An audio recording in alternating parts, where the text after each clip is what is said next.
Ballard Fish and Oyster Company was offloading bushels of fresh oysters at the Menchville Marina in Newport News. The season opened Friday, which is much earlier, and it is directly related to the miserable harvesting conditions in the Gulf of Mexico. Oh, sure. I think it's going to be a much better season. The Virginia Marine Resources Commission normally opens just a few public oyster grounds in the fall. This season, nearly all of Virginia's waters are open. This seems to allow, in theory, a wider spread geographic harvest. Yes, Virginia, the price is up because of the BP oil spill. It'll be a 3-month season, and now is the time for them to get out and make some money, is the way we figure it. Oysters are fetching a good price on the market because there are fewer oysters available because of what's going on in the Gulf of Mexico. The commission is also allowing more bushels this season.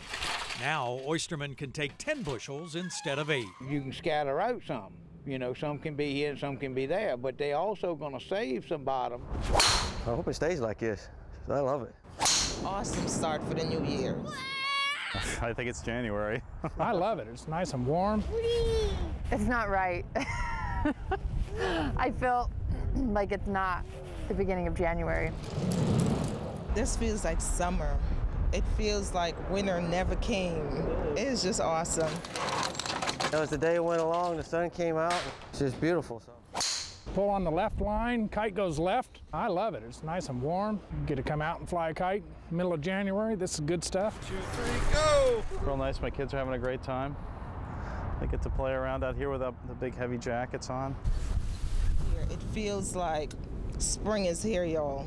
Spring is here. If it would stay cold, it would be okay, but it goes from 50 to 70. Beats Illinois in the winter. I may move out here. It's so unusual to be this warm in January. You got to take advantage of it when you can.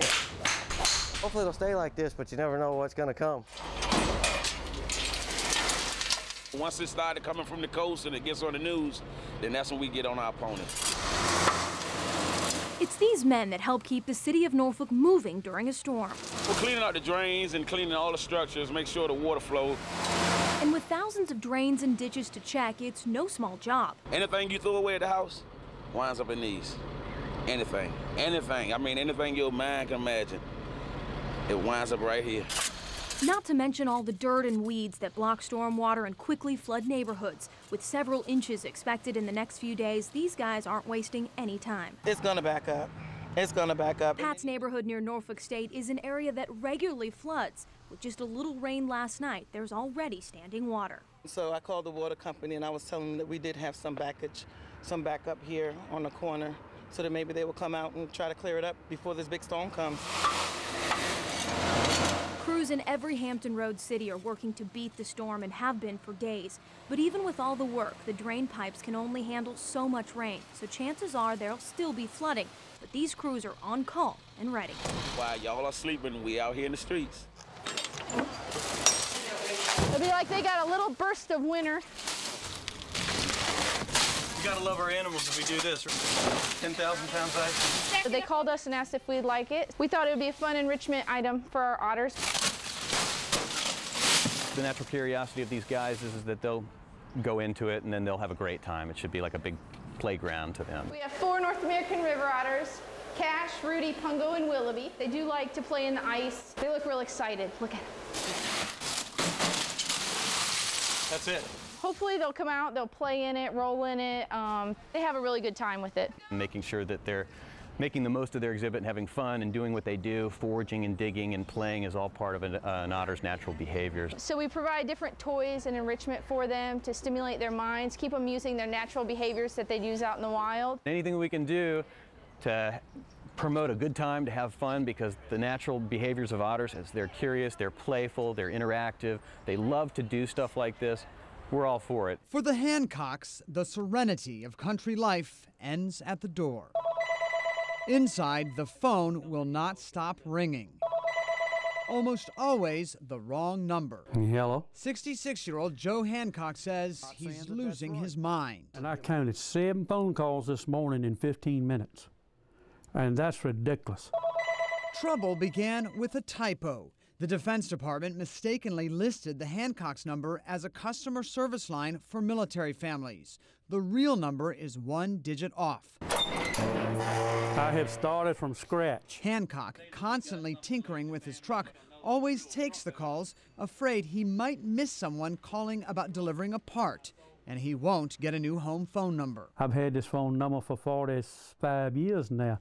I'm not going to change it because we got jerks down there that's putting up the wrong numbers on their website. Hancock tried constantly to get his number removed from the web, but says he always got the runaround. I have called down there probably 50 times myself. Finally, he called 13 News. We called a media contact for the Defense Finance and Accounting Service who acted fast. But that customer service number, which was the offending phone number, has now been deleted.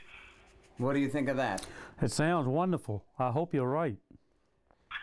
Well, I know it's been deleted because I did it. By midday, the number was off the internet and the phone was silent.